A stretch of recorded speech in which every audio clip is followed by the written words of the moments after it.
అడిగా ఏంటి అలా తీసుకెళ్ళారా అని అంటే మాకు ఈ సెంటిమెంట్లు ఏం లేవే అన్నాడు.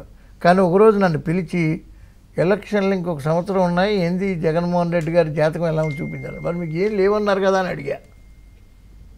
ఓరోజు సజ్జల పుట్టినరోజుకి నేను టోపీ పెట్టా.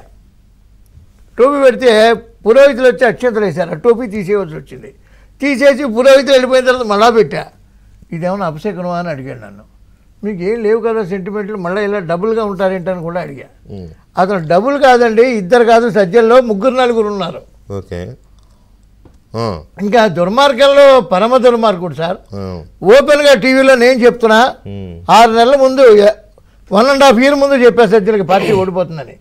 సుబ్బారెడ్డి గారి ఇంట్లో సుబ్బారెడ్డి గారు నేను కూర్చుని పెన్ను పేపర్ పుస్తకం లెక్క ఇస్తే 65 సీట్లు వచ్చాయి నా క్యాలిక్యులేషన్లో. మీరు చాలా ఇచ్చారు మరి, అంటే 1 year దాటి 1 year ముందు ఇచ్చారు.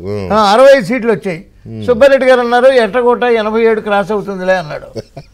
కొద్దిగా లాగపోయారా? నేను ఓపెన్ గా చెప్తున్నాను టీవీలో. సుబ్బారెడ్డి గారిని అన్నాను, సార్ మీరు మళ్ళీ కేంద్ర మంత్రి కావాలి సార్ అన్న. అంటే ముందు జగన్మోహన్ రెడ్డి సీఎం కావాలి కదా అన్నాడు. అప్పటికే మొదలైంది. అయితే అప్పటికే 8 నెలల ముందు, ఇది 8-9 నెలల ముందు. ఇదంతా కూడా అందరికీ తెలుసు సార్. అయితే సజ్జల రామకృష్ణారెడ్డి గారు జగన్మోహన్ రెడ్డి గారికి ఎలా ఉపయోగపడేవాడు అండి? జగన్మోహన్ రెడ్డి ఇద్దరు ఎవరు డేంజరు? జగన్ డేంజరా, సజ్జల డేంజరా? అసలు ఇక్కడ డేంజర్ అంటే నేను చాలా వరకు సజ్జలే డేంజర్ అండి. చాలా వరకు సజ్జలే డేంజరు. ఎంచేతంటే మంచైనా చెడైనా ఇప్పుడు ఎన్నికలు అంటే మనం డైరెక్ట్గా సీఎం కాలేం, మనం డైరెక్ట్గా ఎమ్మెల్యే కాలేం, మనం అనుకుంటే ఎంపీ కాలేం. ప్రజలు ఓట్లు వేయాలి. అవును, ప్రజలు ఓట్లు వేయాలంటే ఇక్కడ చదువుకున్న వాళ్ళు మేధావులు ఎవరో ఓట్లు వేయకపోయినా అమాయక ప్రజలు అన్ఎడ్యుకేటెడ్ ఓటు వేస్తారేమో అని కనీసం బొట్టనైనా నొక్కాడు ఆయన. ఈయన అంతకంటే దుర్మార్గుడు అండి. ఏ విషయం ఆ సీఎంఓ గడప లోపలికి వెళ్ళనిచ్చేవాడు కాదు. వీడు కాదు, ఇంకో దుర్మార్గుడు ఉన్నాడు అక్కడ, ధనంజయ రెడ్డి అని. వీడు పబ్లిక్ కడ్డు, వాడు ఎమ్మెల్యేలు కడ్డు.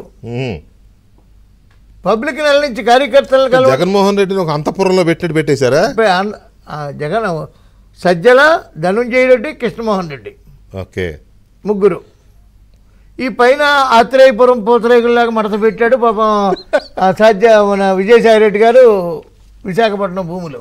మరి ఆయన చాలా గొప్ప అండి నేను అని మొన్న ఏదో ఇష్యూలో అయితే నా మీద కేసు కూడా వేసాడు. వాడి జీవితంలో పంచాయతీ బోర్డు మెంబర్ కాలేడు. ఈ రాజ్యసభలు ఇచ్చినంత కాలం నడుస్తాయి కొంతమంది జీవితాలు, అంతే. సరే, ఓకే. ఇప్పుడు ఇంకా కొత్త విషయం ఏంటంటే పబ్లిక్ తెలియవలసిన విషయం, విజయసాయి రెడ్డికి 2 విల్లాలు ఉన్నాయి, పక్క పక్కన ఉంటాయి. దాని పక్క విల్ల మన సుబ్బారెడ్డి గారిది. ఈ 10-11 ఈయనయే. తాడేపల్లిలోనా? తాడేపల్లిలో. ఏమండి వీళ్ళు పుట్టింది ఎక్కడ, పెరిగింది ఎక్కడ? తాడేపల్లిలో విల్లాలు ఎందుకండి వీళ్ళకి?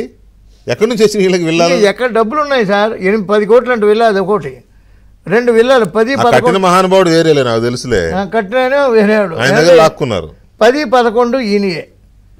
జిల్లా స్థాయి నాయకులు, వర్క్ బోర్డు నాయకులు, మా ధనరాజు ఎవరో Srisailam board trust board member, గుమ్మం బయట 2 గంటల నుంచి సాయంకాలం 6 గంటల వరకు మంచినీళ్ళు ఇచ్చేవాడు లేడు, టీ